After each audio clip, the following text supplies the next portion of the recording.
Finally চলে আসছি ডাক বাংলোতে। দেখুন কত কিছু যে উঠেছে, আমি সব কিছু ফুটেজ নিতে পারিনি। এটা হচ্ছে টনিক, এটা আমার ছোটবেলায় ভীষণ ভালো লাগতো। সব ধরনের এখানে রাইডস আছে, ডাক বাংলোতে একটা বিষয় বিশেষ ভালো লাগে, সেটা হচ্ছে লাইভ পিৎজা বানায়।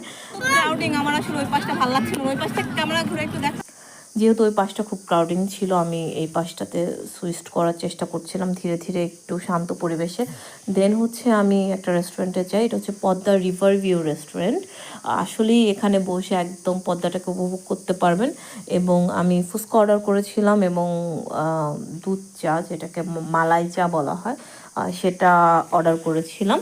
কিন্তু উনি বললো মালাই চা নেই, তো বাদাম চা হবে। পরে বাদাম চাটাই খেতে হয়। কিন্তু আমার বাদাম চাটা অ্যাভারেজ লেগেছে। কিন্তু একদম যে স্ট্রিট ফুডগুলো, তার পাশেই প্রথম রেস্টুরেন্ট। আমি রেস্টুরেন্টের নামটা আপনাদের কমেন্ট বক্সে মেনশন করে দিব।